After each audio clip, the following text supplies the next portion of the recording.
Sriman Narayana Narayan Hari Hari Sriman Narayana Narayan.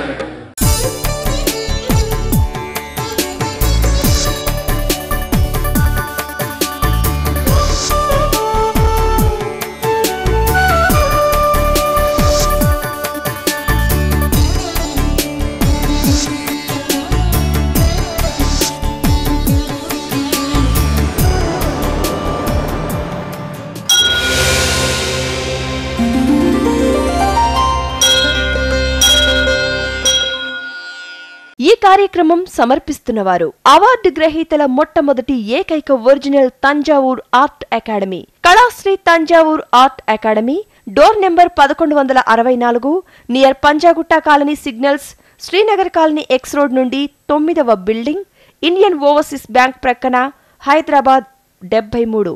Website www.kalasriarttemple.com। Sriman Narayana Narayan Hari Hari Sriman Narayana Narayan Hari Hari Sriman Narayana Narayan Hari Hari Sriman Narayana Narayan Hari Hari. త్రికళా జ్ఞానంలోనికి సుస్వాగతం। श्रीमन्नारायण नारायण हरि हरि श्रीमन्नारायण नारायण हरि हरि श्रीमन्नारायण नारायण हरि हरि श्रीमन्नारायण नारायण हरि हरि। నిండు కుండలా ఉండే కుంభరాశి వారికి ఎన్నెన్నో అపజయాలు, ఓటమి, పోరాటాలు, మానసిక వ్యధ అన్నింటినీ జయించుకుంటూ రావాలంటే చాలా కాలం పడుతుంది। కొందరికి గ్రహానుకూలం బాగుంటే మంచి ఉన్నత స్థితిలో ఉంటారు। వారి యొక్క మంచి గుణమే వారికి తోడుగా ఉండి అదృష్టాన్ని ఇస్తుంది। వారు ఆలోచించే విధానంలో మంచి పాజిటివ్ తరంగాలు ఉండటం వలన అతి ఉన్నత స్థాయికి ఎదుగుతారు। వారికి వ్యాపారంలో, ఉద్యోగంలో ఆటంకాలే కాకుండా వివాహ విషయంలో కూడా అపజయాల్ని చూస్తుంటారు। సంతాన విషయంలో కూడా ఆటంకాలు ఏర్పడుతుంటాయి। అటువంటి అపజయాల్ని, ఆటంకాల్ని తొలగించుకుని వారు ముందుకెళ్ళాలంటే అతి శక్తివంతమైన ఒక మంత్రం ఉంది। దగ్గర నా అనుభవంలో కుంభరాశి వారు 60% వరకు ఆలస్య వివాహం అవుతుంటుంది। వారికి శుక్రుడి అనుగ్రహం బాగుండి, గురుబలం బాగుండి, చంద్రబలం బాగుండి, ఇలా కొన్ని గ్రహ దృష్టి బాగుందనుకోండి, సకాలంలో వివాహం అవుతుంది। అదే కాస్త క్రూరగ్రహ దృష్టి ఉందనుకోండి, పాపగ్రహ సంయోగం ఉందనుకోండి, ఆలస్యం అవుతుంది। అటువంటి వారికి వెంటనే వివాహం జరగడానికి, సంతాన యోగం కలగడానికి ముఖ్యమైన మూల మంత్రం ఒకటి ఉంది। ఆ మూల మంత్రాన్ని, మహామూలి మంత్రాన్ని మీకు ఇప్పుడు తెలియచేస్తున్నాను। ఈ మహామూలి మంత్రాన్ని శుక్ర శనివారాల్లో చేసి చూడండి। తప్పనిసరిగా వీలైనంత తొందరలో మీకు వివాహం అవుతుంది। సంతానం ఆటంకాలు కలిగిన వారికి సంతాన యోగం కలుగుతుంది। ఈ మూలి మంత్రాన్ని జపించేటప్పుడు శివ కుటుంబాన్ని ప్రతిష్ఠ చేసుకోండి। ఆ శివ కుటుంబం ముందు 900 గ్రాముల కందులు నైవేద్యంగా సమర్పించి, 2 చేతులను ఇలా జోడించి, ఆ 2 చేతులను కుంభముద్రతో, ఆ కుంభం అన్నది మరెక్కడో లేదు, మన అంజలి ముద్రే కుంభంలా ఇలా మారుతుంది। ఆ కుంభముద్రతో ఇలా కుంభాకారముగా చేసి నేను చిత్రం కూడా కుంభముద్ర చిత్రాన్ని ఇప్పుడు చిత్రిస్తున్నాను. ఈ అదృష్ట కుంభ చిత్రం అష్టమంగళ ముద్రలలో అతి శక్తివంతమైనది, ధనయోగాన్ని ఇచ్చేది, అదృష్ట యోగాన్ని ఇచ్చేది, అన్నింటా విజయాన్ని కలుగజేసేది. అటువంటి అదృష్ట కుంభముద్రని కూడా చిత్రించి చూపిస్తున్నాను. ఇలా రెండు చేతులను జోడించి కుంభముద్రగా ఇలా భావిస్తూ ఈ కుంభం శిఖరాగ్ర ఉన్న ఈ కుంభముద్రను ఇలా అంజలి ఘటిస్తూ గత జన్మ దోషాల్ని పాపాలని తొలగించుకుంటూ ఇందులో పవిత్రమైన జలం గంగాజలం నింపాను, నా మనస్సు ఇందులోనే కేంద్రీకరిస్తున్నాను అంటూ ఇలా ఈ కుంభంలోనికి చూస్తూ రెండు వైపులా సూర్యచంద్రాదుల్ని తలుచుకొని గత జన్మ దోషాలన్నింటినీ తొలగించుకొని అతి పవిత్రమైన అమృత జలాన్ని ఇందులో నింపుకొని ఇలా జోడించి కుంభాకారంలో చూస్తూ ఈ విధంగా పంచభూత తత్వమైన 5 వేళ్ళని ఒక్కటిగా చేర్చి ఇలా సంకల్పం చేసుకోండి. ఆ మంత్రం జపించండి. ఓం మూలి మూలి మహామూలి సర్వం సంక్షోభాయ ఉపద్రవోభ్య స్వాహ అని బలంగా సంకల్ప బలం చేసుకోండి. వివాహ యోగం కలగాలని, సంతాన యోగం కలగాలని, అన్నింటా విజయం సాధించాలని మనసా వాచా కర్మేణ త్రికరణ శుద్ధిగా మీరు కోరుకుంటే ఈ కుంభస్థలంలోని జలాన్ని ఆరాధించగలిగితే, ఇందులోని వాయు తత్వమైన వాయుదేవుణ్ణి ఆరాధించగలిగితే ఆ అదృష్ట తరంగాలు మీ ఇంట ప్రవేశించి మీ మనసులోనికి ప్రవేశించి మీలోని దురదృష్ట తరంగాల్ని పారద్రోలి అదృష్టకరమైన తరంగాల్ని అందచేస్తూ మున్ముందుకు నడిపిస్తూ మీకు ఎక్కడైతే ఏ వధువు అయితే వేచి ఉందో వారి యొక్క చిరునామాని తెలియచేసి వారిని మీ ఇంటికి తీసుకొచ్చి అదృష్టలక్ష్మిగా భార్యగా అందచేస్తుంది. తప్పనిసరిగా వివాహ యోగం కలుగుతుంది. ఈ కుంభరాశి వారికి అదృష్ట రత్నం ఏదయ్యా అంటే శనికి మిత్రుడు బుధుడు. కాబట్టి పచ్చను ధరిస్తే తప్పనిసరిగా అదృష్టయోగం వరిస్తుంది. పచ్చలో 4 వర్ణాలు ఉన్నాయి. బ్రాహ్మణ, క్షత్రియ, వైశ్య, శూద్ర. ఏదో ఒక పచ్చ వేసేసుకున్నాము. ల్యాబ్ టెస్ట్ కూడా చేశారండి. కరెక్ట్ అయిన మరకతాన్ని ధరించాను, కానీ నాకేం అదృష్ట యోగం కలగలేదు అంటుంటారు. అది ధరించిన వెంటనే మీరు ముఖ్యంగా గుర్తుపెట్టుకోవాల్సింది, ఏ రత్నం అయినా ధరించిన వెంటనే ఆకాశం నుండి కనకధార కురవదు. ఎవరో చెప్పారని ఏదో చేసేసుకోవటం కాదు. పరిపూర్ణమైన విశ్వాసంతో, నమ్మకంతో, యత్నముతో, ప్రయత్నముతో, దైవత్నంతో మీరు చేసుకోవాలి. అంతేకాని రత్నం ధరించిన వెంటనే పైనుండి కనకధార వర్షం కురుస్తుందని ఎదురు చూడకండి. ఎవరు చెప్పినా నమ్మకండి, నేను చెప్పినా నమ్మకండి. ఎందుకంటే ఒక చిన్న రత్నం ధరించిన వెంటనే అదృష్టం వెనకే పరిగెత్తుకుంటూ వస్తుందా? ఎట్టి పరిస్థితుల్లోనూ జరగదు. మన కృషి కూడా ఉండాలి. గాల్లో దీపం పెట్టి దేవుడా నీవే దిక్కు అంటే అది ఏ విధంగా వెలుగుతుంది? ఆ మంత్రకాలము, తంత్రకాలము గడిచిపోయింది. ఇది యంత్రకాలం.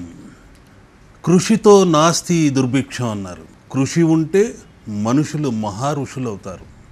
అంతేకాని ఇంట్లో పడి సోమరితనంగా ఉంటే, నిద్రపోతుంటే ఎవరూ నోటికి అన్నాన్ని అందించరు. అడగందే అమ్మైనా అన్నం పెట్టదు. కాబట్టి మనం మనసు విప్పి ఆ తల్లిని వేడుకోవాలి, కృషి చేయాలి, కష్టపడి సాధించాలి, లక్ష్యం ఉండాలి. లక్ష్యం ఎక్కడైతే ఉంటుందో లక్ష్మి మిమ్మల్ని వరించి తీరుతుంది.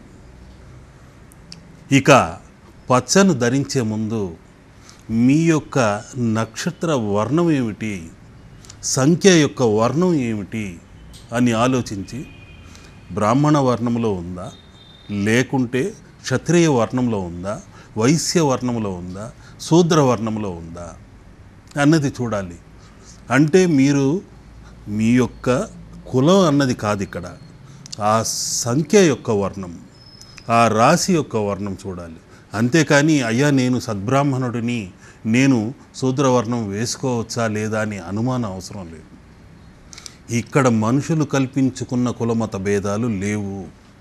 ఆ వర్ణశాస్త్ర ప్రకారం నేను తెలియచేస్తున్నాను. ఈ 4 వర్ణాలతో ధరించుకోవాలి.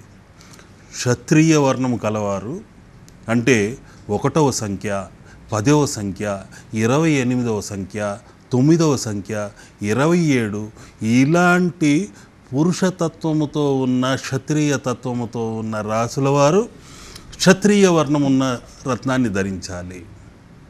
అది మీరు గుర్తుంచుకోవాలి.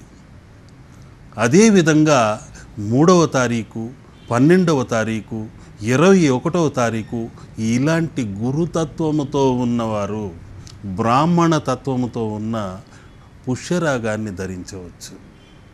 అంతేకాని ఏది పడితే అది వేసేసుకున్నాం వెంటనే పైనుండి ధనవర్షం కురుస్తుందని దయచేసి నమ్మి మోసపోకండి. ఏదో చూసాం వెంటనే ఆర్డర్ ఇచ్చి పోస్ట్లో తెప్పించేసుకున్నాం అని ఆశించకండి. అది ఒక గొడుగు లాంటిదే. వర్షాన్ని ఎవరు ఆపలేరు, ప్రకృతిని ఎవరు ఆపలేరు. ఆ ధర్మం జరిగి తీరుతూనే ఉంటుంది. మీ కర్మాన్ని మీరు చేస్తూనే ఉండాలి. మీ పనుల్ని మీరు సక్రమంగా చేయగలిగితే ఆ అదృష్టం కూడా తోడవుతుంది. అంతేకాని రత్నం ధరించాను, లేకుంటే అయ్యా మీరు ఇచ్చిన చిత్రం పెట్టాను, నాకు ఇంకా ధనయోగం ఎందుకు కలగలేదు అని కొందరు అమాయకంగా అడుగుతుంటారు. ఈ విగ్రహాన్ని పెట్టాను, వెంటనే మా వాడికి మ్యారేజ్ కాలేదండి, ఏం చేయాలి అని అడుగుతుంటారు. పెట్టిన వెంటనే, ధరించిన వెంటనే, ప్రతిష్ఠ చేసిన వెంటనే ఎట్టి పరిస్థితుల్లోనూ ఆ అదృష్టం భరించదు. ఏదైనా కృషితో ముందడుగు వేయాలి, ప్రయత్నం చేయాలి, యత్నం చేయాలి. ఆ తర్వాతే దైవత్వం తోడవుతుంది. ఇది 3వ స్థానంలో ఉంది. ఒక రత్నధారణ కానీ, చిత్రధారణ కానీ, విగ్రహ ప్రతిష్ఠ కానీ. ఇవన్నీ మనసులో మీరు గుర్తుకుంచుకొని ముందడుగు వేయండి. తప్పనిసరిగా అన్నింటా విజయాన్ని సాధిస్తారు. ఒక రత్నం ధరించిన వెంటనో, చిత్రం పెట్టిన వెంటనో, విగ్రహాన్ని పెట్టిన వెంటనో వెంటనే అదృష్టం వచ్చి మిమ్మల్ని కావలించుకోదు. అన్నింటా యత్నం చేయండి, ప్రయత్నం చేయండి. దైవత్వం మీకు తోడవుతుంది. తప్పనిసరిగా మన యొక్క తరంగాలు అంటే మనం ఆలోచించే విధానంలో పాజిటివ్ తరంగాల్ని ఉత్పన్నం చేసుకోవాలి. మనలోని షట్చక్రాలను చైతన్యవంతం చేసుకోవాలి. నిత్యం ముద్రలని ఇలా చేస్తూ ఉండాలి. ఈ విధంగా గరుడ ముద్రతో మనలోని కాలసర్ప దోషాలని పారద్రోలుతూ 15 నిమిషాలు చేయండి. ఎటువంటి ఛాయాదోషం ఉన్నా తొలగిపోతుంది. ఈ విధంగా కుంభాకారంగా చూస్తూ నేను ఇందాక చెప్పిన మూలీ మహామంత్రాన్ని జపించండి. తప్పనిసరిగా వివాహ యోగం కలుగుతుంది.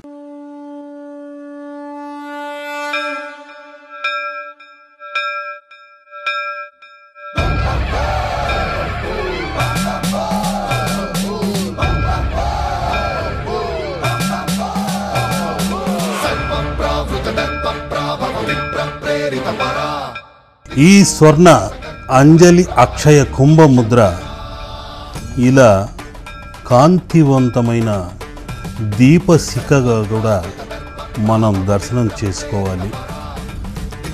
అతి పవిత్రమైన భారతీయ నమస్కార ముద్ర, మమకార ముద్ర, సాకార ముద్ర, సహకార ముద్ర. ఇటువంటి ముద్రని మన భారతీయులే చేస్తుంటారు. మన సంస్కృతి మహోన్నతమైనది. అందుకనే ఎవరు విదేశీయులు మన భారతదేశానికి వచ్చినా, మనం అక్కడికి వెళ్ళినా ఈ ముద్రని ప్రదర్శించి మనపై వారు గౌరవాన్ని చాటుకుంటారు. అటువంటి అతి శక్తివంతమైన పవిత్రమైన ముద్ర ఇది. కొందరు పెద్దవారికి సాష్టాంగం చేయడానికి సిగ్గుపడిపోతుంటారు, మొహమాట పడుతుంటారు, ఎవరైనా ఏమైనా అనుకుంటారేమో అని ఆలోచిస్తుంటారు. మీరు సహస్రార సాష్టాంగ నమస్కారం చేయటం ఎవరికయ్యా అంటే ప్రతి ఒక్కరిలోని వెన్నెముక కింద కుండలిని అనే శక్తి, మహాశక్తి దాగి ఉంది.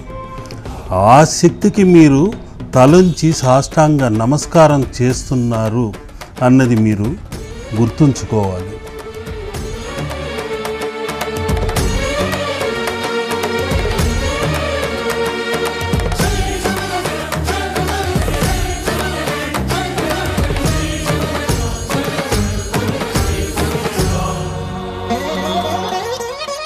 ఆకాశలింగమై ఆవహించరా, ఢమ ఢమ ఢమమని డమరుక ధ్వని సలిపి చడదని బదిలించరా, శ్రీవాయులింగమై సంచరించరా, అణువణువున తన తనువున నిలిచి చలనమే కలిగించరా, భస్మం చేసే అసురునే అగ్నిలింగమై ప్రవికారా, వరదై ముంచై జలలింగమై ఘోరా, వరమై వసమై ప్రబలమౌ భూలింగమై బలమిడరా, జగమే నడిపే పంచభూతలింగేశ్వర కరుణించరా, శివ శివ శంకర హర హర శంకర జయ జయ శంకర దిగిరారా, ప్రియ తాండవ శంకర ప్రకట శుభంకర ప్రళయ భయంకర దిగిరారా.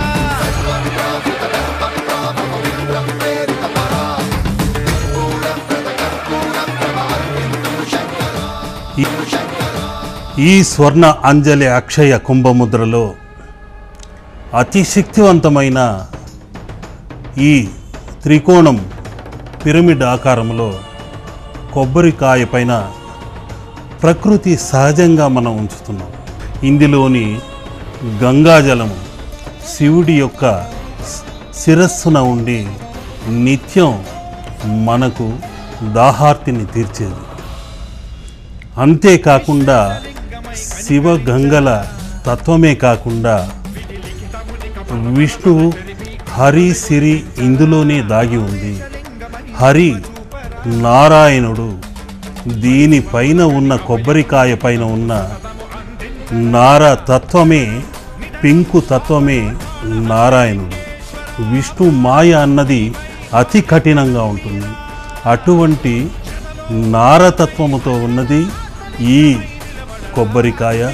అందులోని గంగాజలము, పాలకడలి, సిరి పైనున్నది హరి అన్నది మనం గుర్తించాలి. ప్రకట శుభంకర ప్రళయ భయంకర దిగిరారా, శివ శివ హర హర జయ జయ దిగిరారా, ప్రియ తాండవ శంకర ప్రకట శుభంకర ప్రళయ భయంకర దిగిరారా.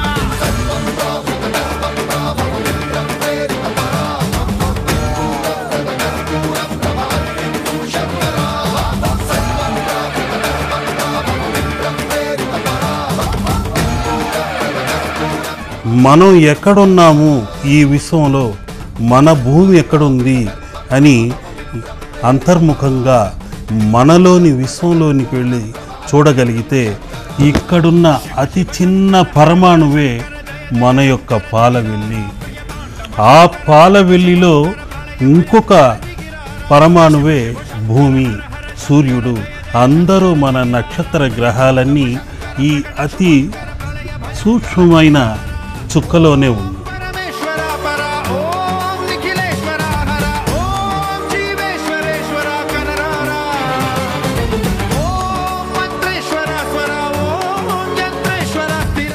ఈ అదృష్ట స్వర్ణ అంజలి అక్షయ కుంభముద్ర నుండి అనేక రకములైన స్వర్ణవర్ణములతో, హరిద్రవర్ణముతో మీకందరికీ నిత్యం ఆ వరలక్ష్మి యొక్క అనుగ్రహ తరంగాలు అందాలన్నదే నా ఆకాంక్ష, కోరిక.